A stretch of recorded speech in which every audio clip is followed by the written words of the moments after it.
Welcome to Warehouse Women, a podcast where we talk about commercial real estate, building businesses, and passive income, but most importantly, turning barriers into strengths. Hey friend, today we're going to talk about how to vet an operator of a fund or a syndication. We need to find someone we can trust when we're investing our money, especially when we're going to be completely passive about it. And the first thing you actually need to do is to be clear on your own investment criteria, expected returns, and risk tolerance.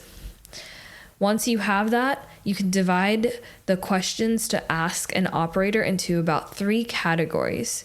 1, the operator, their experience, history, strategy, and how much you can trust them. 2, the structure of the deal. Does it match your investment goals?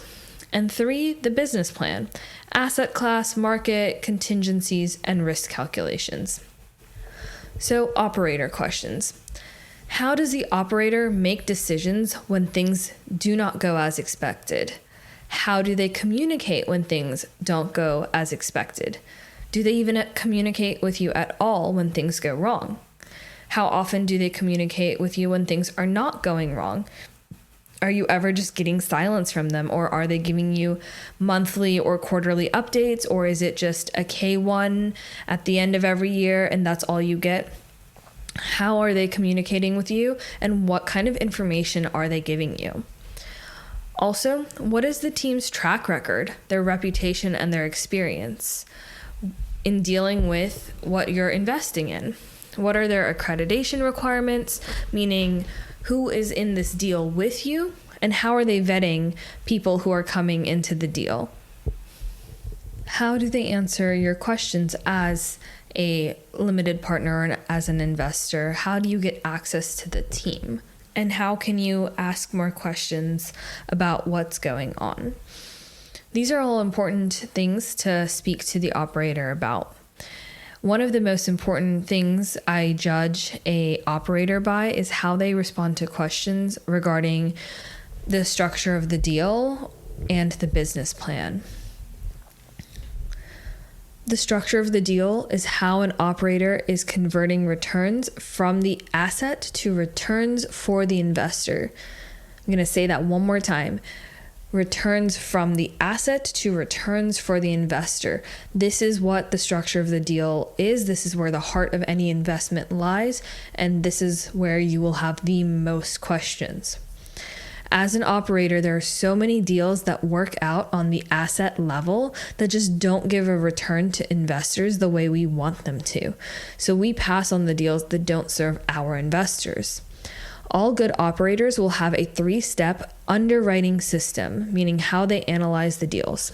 Step 1, does the asset provide a good return? Step 2, are those returns enough to satisfy my investors? And 3, can my company continue to exist, to run, find more deals, execute current deals, and provide good customer service to my investors if I take this deal? The second step in the underwriting process is where the operator makes sure a good deal also makes sense for the investors. This is where the structure of the deal that you're buying into comes in. The deal structure is how and when investors can expect returns. Though there's always risk here, nothing is guaranteed. You want to make sure step 2 of their underwriting process aligns very, very closely with your personal investing criteria. You want to make sure it aligns. Otherwise, this, no matter how good the deal itself is, it will not be a good deal for you if it doesn't match the returns that you want, the risk that you're comfortable with. So look into that very carefully. The third step in the underwriting is also really important. You need to understand what fees are the operator receiving. Here's a little secret. If they are not taking any fees or taking a larger percentage of the cash flow, there is a problem. If the operator is not charging anything for setting this up, they are setting up their company for failure, and their company will not exist long enough to execute whatever business plan they have created. By taking fees, the company is allowing itself to exist so that it can serve you. A lot of times what happens is there will be 2 to 3% acquisition fees. Sometimes there's a development fee. So there's a lot of one-time fees that will happen when a deal closes. And then sometimes there is a recurring asset management fee as well. Very nominal, usually like 2%. We can definitely go into another episode about fees and what they mean. But with this small upfront situation in terms of fees, it allows them to give you a bigger split, 70-30, 70 going towards the investors on any income coming from the asset. So vet the deal very carefully. Make sure that the operator is making enough money to be alive long enough to execute the business plan and give you your returns. So every investment offering has a different deal structure based on a different balance of cash flow, equity, and depreciation. That is where you compare what the offering has to your personal investment goals. If they don't match, don't invest. That doesn't mean you can't continue to connect with the operator and learn more about why they built their offering the way they did and what the benefits and drawbacks are. Every offering also has different timelines. Timelines can be as short as 3 years or as long as 15. Typically, the first year is collecting the investments and finding the best deals. Years 1 through 5 is usually when the capital is deployed, meaning the operator buys the property and implements a business plan to make money on the asset.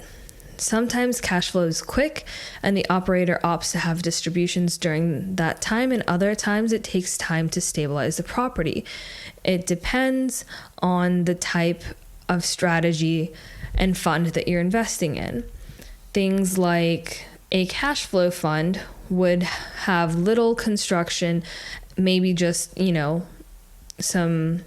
maybe just a facelift on the property and some basic alterations to operations, or upping the tenancy so there's less vacancy and they're able to stabilize the asset that way.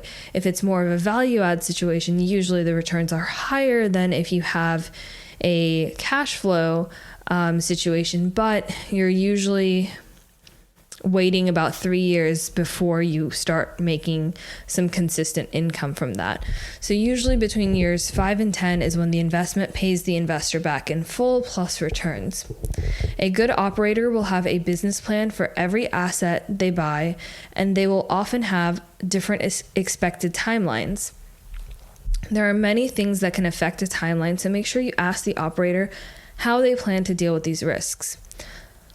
Also, it's really important to ask where the returns are coming from in the investment opportunity and how the real estate syndication is turning a profit. Sometimes the investment funds will raise more money than they need so they can give dividends during the phase of the project where they are making improvements to the property. That means they are just giving you your own money back instead of getting money from the asset to pay you. Many investors actually prefer this because they aren't comfortable waiting for the asset to stabilize itself before producing returns. Some investors only invest in stable assets because they want to have immediate cash flow. It depends on you as the individual investor what you want, but just make sure you ask the operator and know where the returns are coming from. Deal structures have different metrics for measuring success. Most investments use IRR, or internal rate of return. This is good because it takes time into account when measuring return on investment. But I personally feel it is too easily manipulated to desired outcomes. The IRR is based on an expected exit or sale of the property, which is based on market conditions at the sale. That is very hard to predict. It is much more reliable to predict NOI, or net operating income, because you have control over that as an operator. Your business plan is built to increase the net operating income and the value of the asset, but you can never predict market conditions. Therefore, I prefer metrics like cumulative cash on cash returns that directly correlate between the amount of money I put into a deal and how I get my money back out. And finally, business plan questions. These questions are all based on the underlying asset, the market, understanding the risk portfolios of the execution of the plan and the location where this is all happening. The business plan itself is only good if it has multiple exit strategies. So make sure you ask what the exit strategies are, and if there's only one, that's a huge risk. Not saying it's not a good investment or that it won't pan out, but it's a lower risk investment when there are multiple exit strategies. Also, knowing the location and the risk parameters around the location, such as population size, employment, wage growth, business growth, that will give you a better idea of the business plan and the risks involved in it. The best thing to do here is to ask the operator what the business plan is, the different exit strategies, and why they're choosing that specific asset type, location, and execution strategy. Finally, just trust your gut. Oftentimes that will have the most solid answer. If they can answer everything perfectly and your gut just tells you this is sketch, probably listen to it. If you want to chat with me about anything else, fund or syndication related, I'm happy to get on a call with you. Happy investing, and I'll see you in the next episode. If you found this episode useful, please leave us a review, and I'll see you next week.